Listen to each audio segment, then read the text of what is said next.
That's the piece where a lot of leaders miss is, hey, I've got them motivated. Now they're inspired. But the transformation part is where you want to give them actionable steps.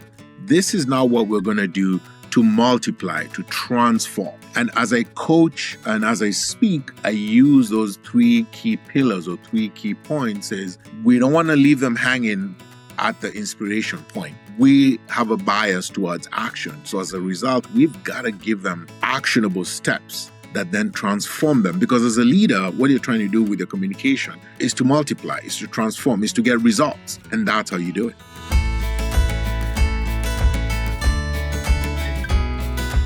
Welcome back to the Thoughts on Selling podcast. This afternoon, it is my absolute pleasure to have Amos Balongo join me all the way from Hawaii. Amos and I have been chatting a little bit, and Amos is here to share his thoughts on strategy and communications and all sorts of good stuff. Let's figure out where we're going to go after we ask Amos to introduce himself. Amos, first question. Who is Amos? Aloha, Lee, and thank you for having me here. Aloha. It's great to be here. So who is Amos? Well, Amos is really in the manufacturing business. The truth is I don't manufacture any products. I actually manufacture leaders and manufacture them to be great communicators. So that is who Amos is. You manufacture leaders to be great communicators. Yes. There's not enough of that going around these days. Not communication among people and communication up and down. Years and years ago, I'll tell this story very briefly. Years and years ago, I did a project for a tech company that was having some revenue issues. Their revenue was stalled. They kept adding salespeople and the revenue wasn't going anywhere. And so my team and I surveyed a good portion of the sales organization. What we determined was that there was a one-way flow of communications. There was information flowing down. There were directives flowing down.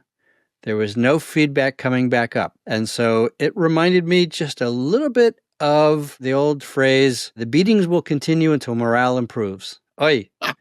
So my team and I had the enviable pleasure, as it were, of sitting with the CEO and saying, Jack, I won't mention his real name. It was Jack. Jack, we figured out what the problem is. Jack, the problem is you. We didn't get a second engagement with him. We did identify the problem. So, Amos, how'd you get into this particular business? Why did you choose to be in the business of manufacturing leaders? You know, Lee, the heart of any great leader is their ability to be able to effectively communicate. Simply because, as leaders, we have a bias towards action. And the only way anything gets done is if whatever it is that we're communicating is actioned upon. So I spent a lot of years seeing how some great leaders with great ideas were terrible communicators. And I realized that was the Achilles heel that was preventing them from achieving significance. And after so many years of seeing this and also realizing the effectiveness of what it is to be able to communicate well, I decided to go on this journey not only to learn how to be a good communicator, and then B, to be able to teach others and equip others on how to communicate well. One of the things that I also realized on this journey is that it transcends cultures, it transcends generations. It applies in your personal and in your professional life, because everything we do, we're trying to communicate something. I was laughing at your comment on, the beatings will continue until the morale improves. That's a very one-sided way of communication, which is I'm just going to keep shoving stuff down your throat until you're going to do it. And to me, those are people who are communicating, yes. So everybody can communicate, but are you receiving results? Are you connecting with these people in your team? That's how I got into it. And we are all learners of this, and nobody's an expert, because the moment you think you're an expert at it, you have generational communication challenges to deal with. You have cultural communication challenges to deal with. We're all learning and working on how we can improve this. I'll never forget, Amos, speaking of communication, generational communication challenges, I'll never forget I'm going to make fun of myself now, which I do frequently. Years and years ago, a prospective client said, so we use WhatsApp to talk with one another.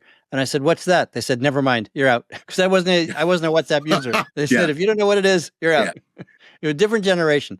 So Amos, frequently there's an origin story. And I'm wondering if you've got an origin story you'd like to share. Was it from your experience with the military? Was it some other situation where you saw a very specific breakdown between strategy and communications and action? There was a lot of talking but there was no enrollment in acting. Yes. First, I'll start with, just getting into the workplace, my earlier career and seeing what I call the positional leadership, which was, you do as I say and you don't ask questions. And that was the beginning of me, beginning to really analyze what goes wrong when leaders, are positional instead of influential. Are you saying oppositional or positional? Positional. Positional, which means that, you're a manager, but, you're not really, people are following you because of your position, because you have authority over them and not because they really, want to follow you. So in situations like those, you get the bare minimum. I saw how leaders who are great leaders were really telling people what to do versus collaborating and participating. It's a very big difference. When we participate, when we collaborate, we do more versus I told you to do this. And you hear that a lot. Didn't I tell you to do this? Didn't I, instruct you to do this? Didn't I issue a directive for you to do this? And a lot of times directives are issued, but they're just not understood. Or people need to understand, why am I doing this and how do I fit in this puzzle?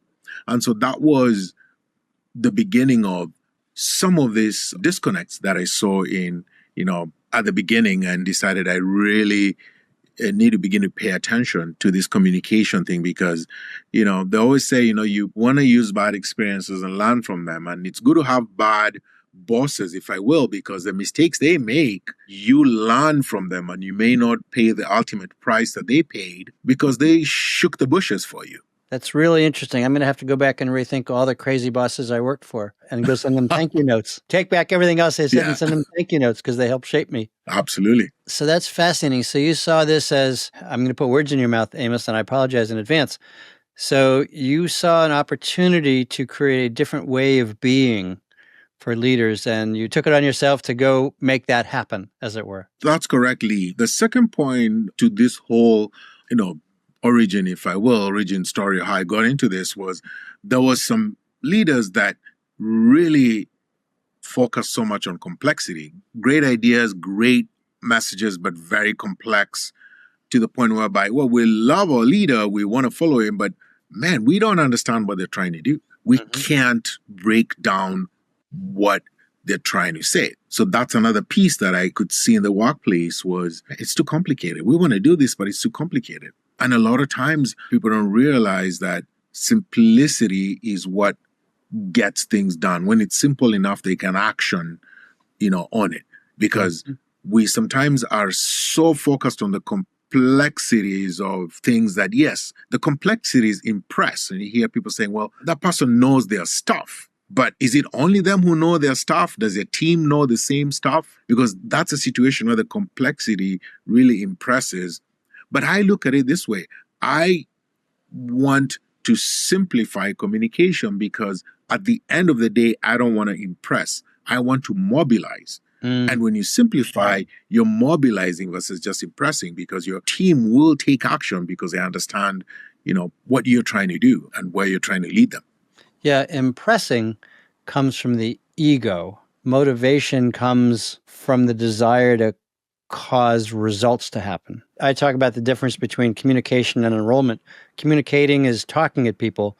Enrollment is causing people to act. And I think we're in alignment on that differentiation. Yes. I also love to say we create our world with our words. And I say this to my coaching clients all the time. When you use a specific word or a phrase, what impact does that have? Right? Because it's not what you say that's important, it's how it lands. It's what happens as a result of that communication.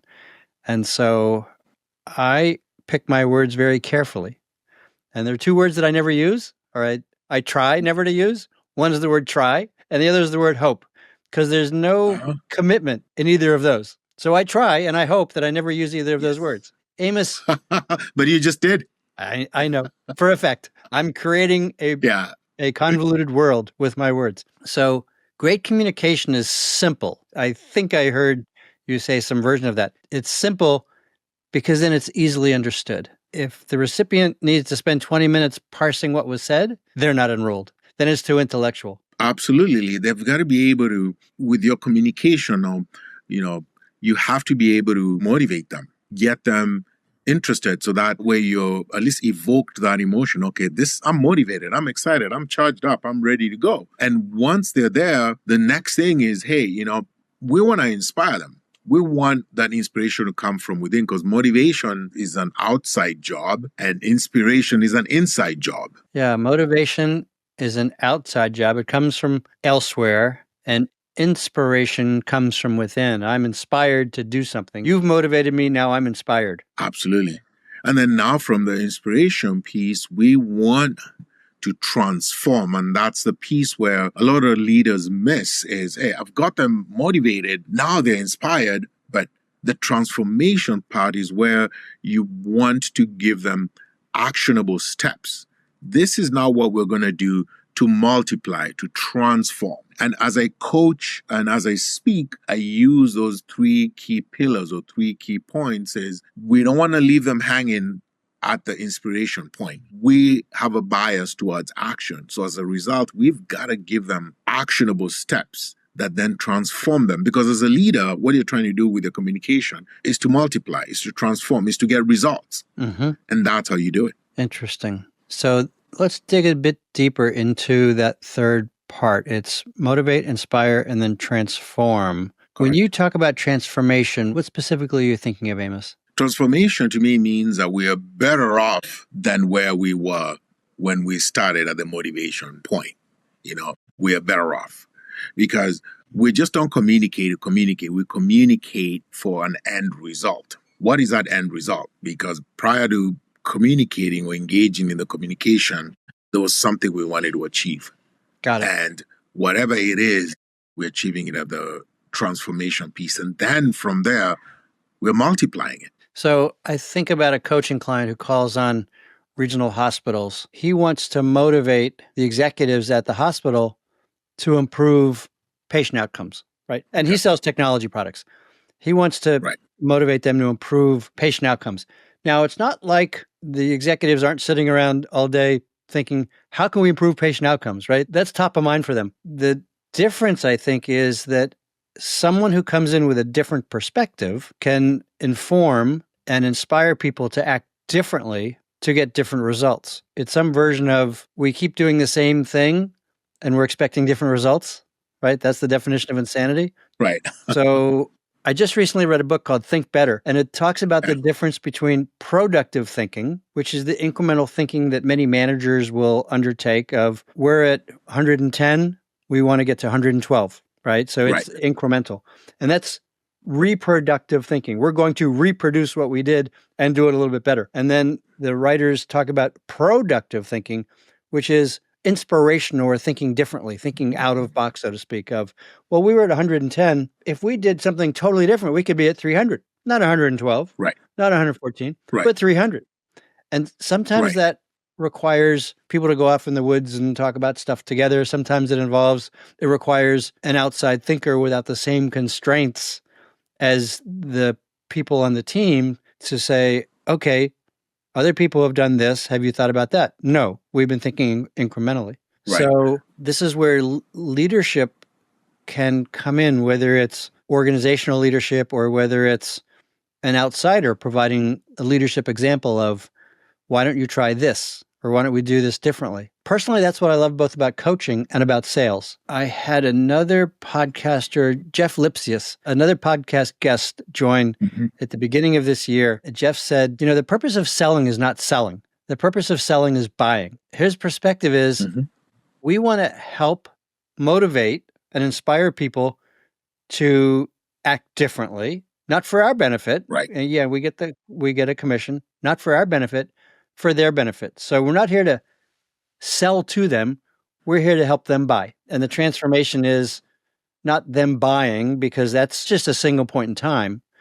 It's the transformation of how they're doing what they're doing differently to their advantage that will be different for years. Right. And Lee, you touch on a point that, I emphasize a lot and, even have a keynote called Thinking Gives You an Advantage. Thinking is something that I've always said, the bigger you're thinking, the smaller your problems. And we always have to be looking at how are we thinking. When we talk about, the kind of thinking you just brought up is, hey, we want to go from 110 to 300. We have to think about things differently.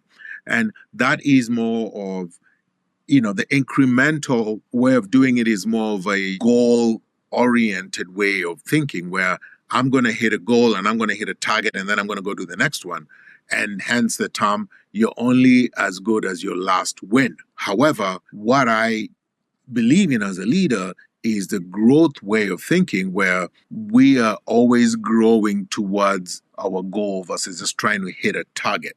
Because then the growing never stops. The goals, you're going to hit them and then you're going to go, okay, what's next? But if you're in a growth mindset, you're constantly growing. Oh, let's go from 100 to 200. Now, that means we've got to think differently. And it's through thinking that we're going to grow. As you're saying that, Amos, I'm thinking the limiting mindset, the end state is the goal, right? We want to get to 112 because we'll get our bonuses, we'll get our MBOs, we'll meet our objectives, blah, blah, blah. The growth mindset is not goal-oriented. It's journey-oriented. Would you agree with that? That is correct. We're on this journey and we're not quite sure what we're going to find along the way. It's all going to be good, and some of it's going to be challenging, and it's all going to be good. Even the challenging stuff is good. It takes a while for people to take that on board, because people who are, in my experience, people who are not as far along in their career, they tend to be on a defined journey, right? First, I'm going to be first level, then I'm going to be second level. First, I'm going to be apprentice, then I'm going to be, junior, then I'm going to be mid-level, then I'm going to be senior. And right, each step on the way, whether you're an electrician or a plumber or an officer in the Navy or whatever, or a salesperson, the steps are the measurements of how did I do? And the growth mindset is, oh, that's bullshit. None of that means anything. It's, what am I learning on the way? What am I contributing? And the title, it's just words on a door somewhere or words on a business card. Do people still have business cards? That's a good one. I know I don't. Maybe it's part of that WhatsApp conversation you and I need to have as pertains to business cards. So, Amos, in your experience, what causes people to reach out and say, we'd like to achieve different results? Can you help? What causes them to make that request? A lot of times people coming to me, it's because they have hit a brick wall with communicating with their teams, or they want to enhance and improve communications within the organizations and their teams. So it's either one of those two. However, most of the time it's, I've hit a brick wall on how to communicate, or I've hit a brick wall on how to be visible within the workplace and how to make sure my achievements are being seen. And really, that's when people reach out. A lot of times, when people reach out to me, a lot of times they're at the point whereby they've been communicating for so long and are not connecting. And so it's something that I always say to people, you have to be a lifelong learner of this, and you have to reflect and evaluate, how are my messages being received? How is my team receiving me? And also being able to have the humility to say that, hey, I'm not always going to be right, and I've got a lot of learning to do. And so most people that reach out to me have tried to do this for so long and it's just not working. And I always say, we're all experts in our areas. And so I'm a big believer that I will not try and work on my weaknesses. I'll try and make sure that I recognize them and bring people along who are strong in those areas to complement me. It's easy for me to go from a 6 to a 10 versus a 1 to a 5 in my areas of weakness. So, yeah. It's interesting. As we're having this conversation, I'm thinking about a workshop I did many years ago called Situational Leadership. And I don't know whether this is tangential to our conversation or whether it's relevant, but as a leader, I need to think about, there are people on my team where I might give two different people the same task. I might say, our job is to improve patient outcomes by 10%. And with the first one, who might be an experienced person, I might say, that's the goal, go, right? Because they're experienced at that. If I were to ask them to change the oil in my car, I wouldn't say, the goal is to change the oil in my car, go. I might say, first you have to open the hood, then you have to unscrew the oil cap, then you have to unscrew the drain pan bolt. And by the way, put a pan underneath it, and you're going to get all dirty. So be careful. Because they don't have the same level of experience in that task B versus task A, or goal B versus goal A, my leadership with them will vary. And with the second person, it might be the same thing. So the situational leadership is understanding what level of communications, what level of detail to have with a given person, not just around them as an employee or as a person or as a salesperson or as a subcontractor, but for a given situation or a given task, how can I help that person to be most successful in that situation? Right, Lee. And you've just mentioned something that I want to, talk about on your situational leadership. Point here is that different people are at different points. And as a leader, we have to recognize that. And we have to meet them at their point and then bring them along. So there's never a one point fits all for the team. You got 12 team members, there are 12 different points. And you have to be able to understand, how do I get to their point and bring them along? So that's powerful. That's really powerful. And if a leader understands that, they're halfway there. Yeah. And as you were describing that, Amos, it occurred to me that this is just as relevant for any leader, whether it's on a manufacturing team or a legal team or a sales team. And that theory is equally relevant for external contacts, so that if a salesperson's working with a team at a customer, each person may have a different level of expertise. And so this is going to be somewhat obvious for the more senior salespeople listening to the podcast, but you don't treat everybody equally, right? Again, we create our world with our words, and we have to understand what language the people we're talking to speak. And then we use their words, use the words that they would best respond to. I wanted to take that brief detour to make sure that this isn't purely theoretical for listeners, but it's actually quite relevant to both sales leadership and customer management or customer engagement. Absolutely, Lee. And also, to your point, the languages that they speak, and language nowadays doesn't literally mean language. It means, mode of communication. Some people respond better to texts versus emails. Some people may respond better to phone calls. Some members in your team may respond better to shorter emails versus 3 paragraphs of instructions. So understanding their communication, their mode of communication, if I will help you get to the next level. And a perfect example is I work with young people as well who are, really starting out in the corporate world, and most of them will prefer to text things versus email them. So it's the same thing, but you'd rather send it to me in a text versus shoot it to me on an email. Yeah, absolutely. Yeah. And we run into some challenges in our global community today. I have a client who got a message from a manager at like 5 o'clock in the morning expecting an immediate response. Because it was a message, I think that manager didn't look at their watch and go, oh, it's 5 a.m., Pacific time. I shouldn't send this now. You don't think about that when you just sit down at a keyboard and say, recipient, Sally, message, do this now, please, send.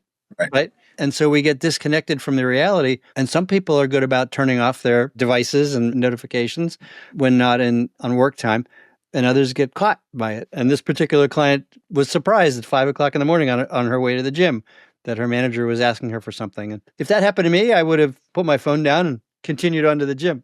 Yeah. This is me time. And then what that does also is, as a leader, you also have to remember you have influence or authority over people. So depending on, if you're an influential leader or a positional leader, so either it's authority or it's influence.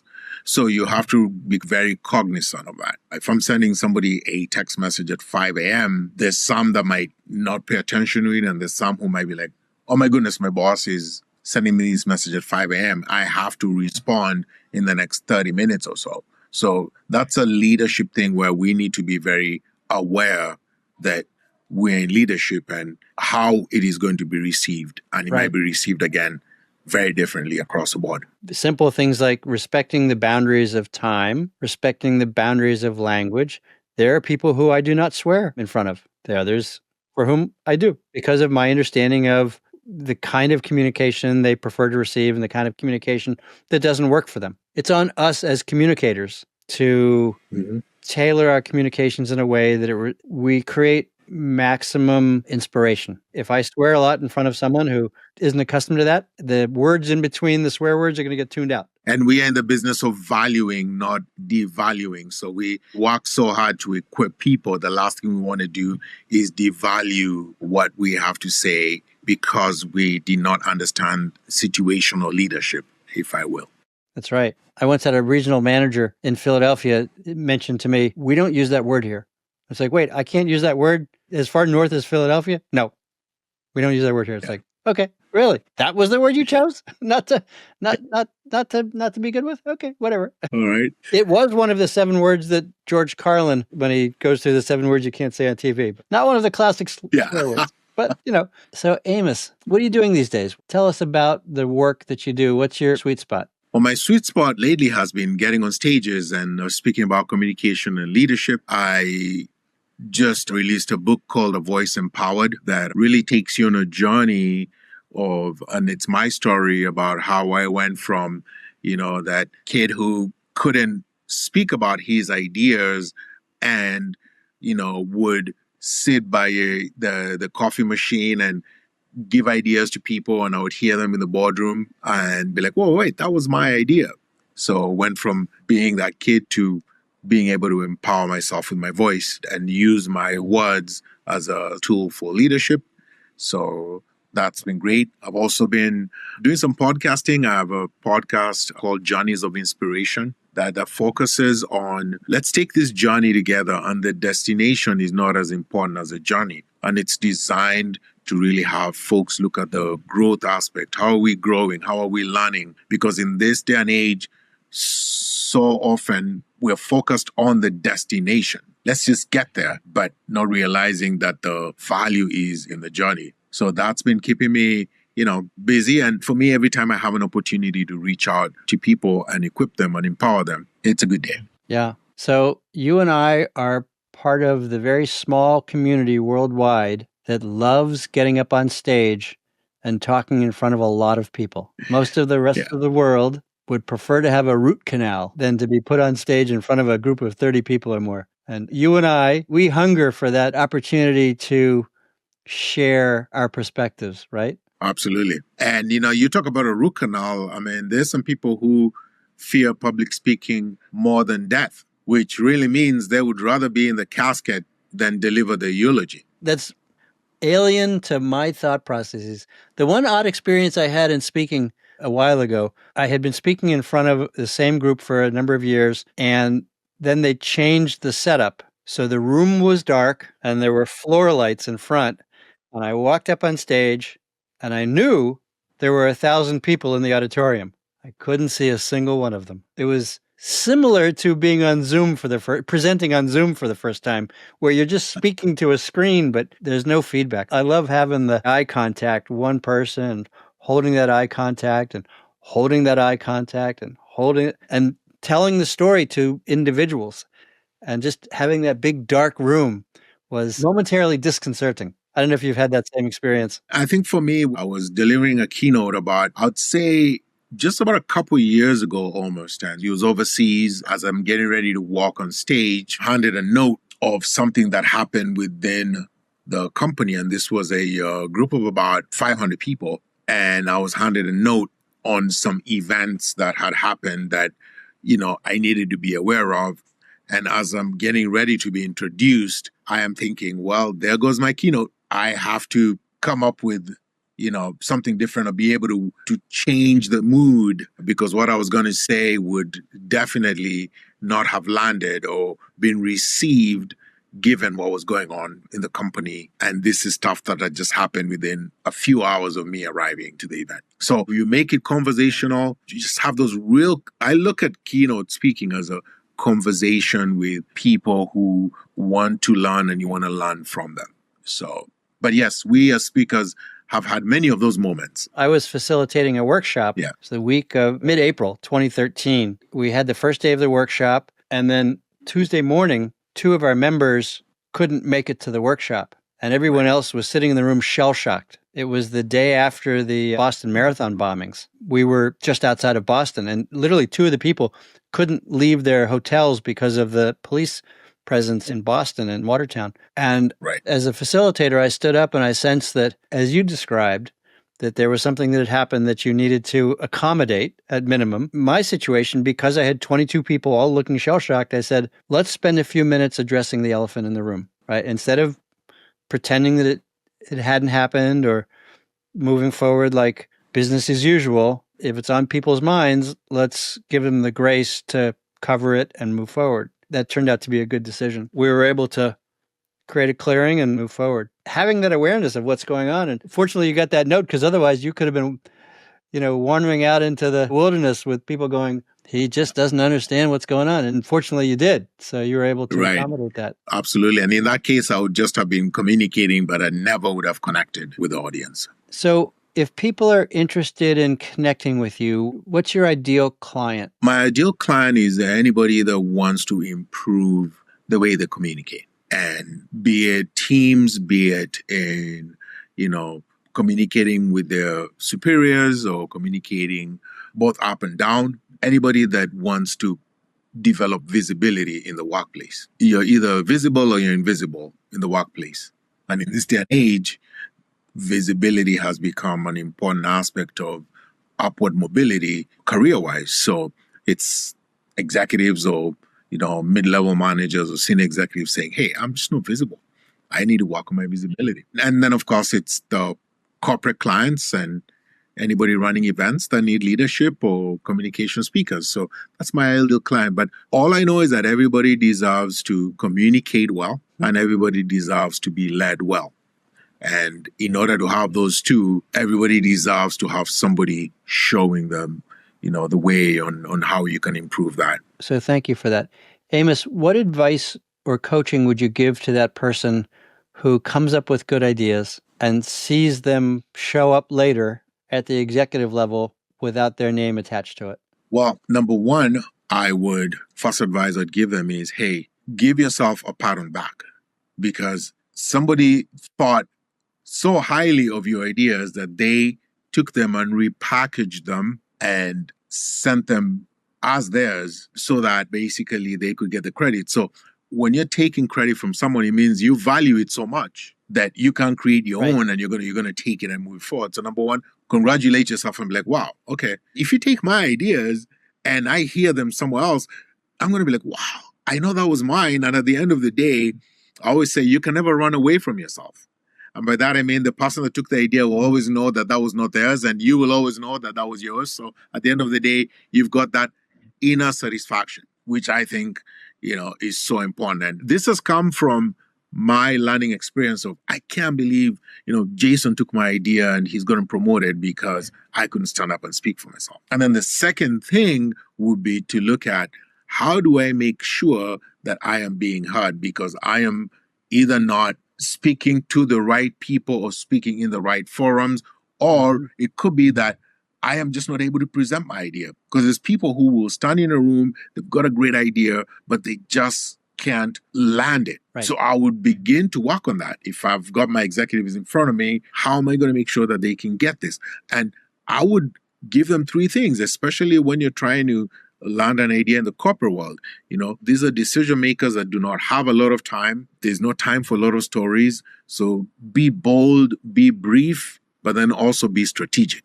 Yeah, that's great. That's super advice.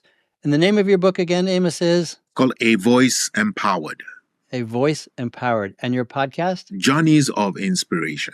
Journeys of Inspiration. I'll make sure both of those get in the show notes. And all this information can be found on my website, amosbalongo.com.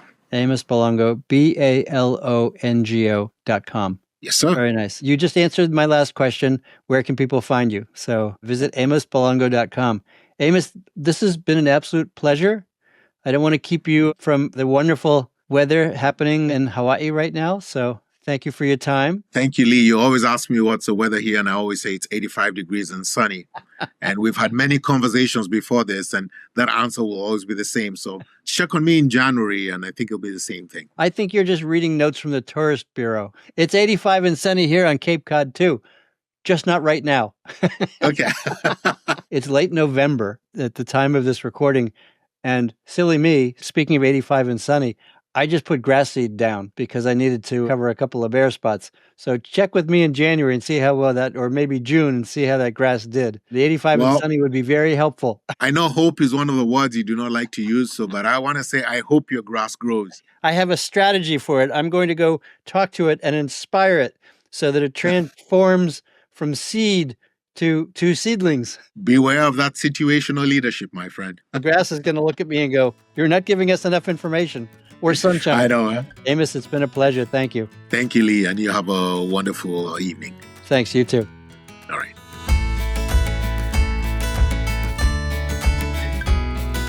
Another deep dive into the topic of sales excellence and the performance mindset. If you found this conversation interesting, I would appreciate it if you would share the podcast with a coworker or two. And to explore this topic in more depth, send me a note via the contact form on podcast.thoughtsonselling.com or find some time for us to talk at meet.acellergroup.com.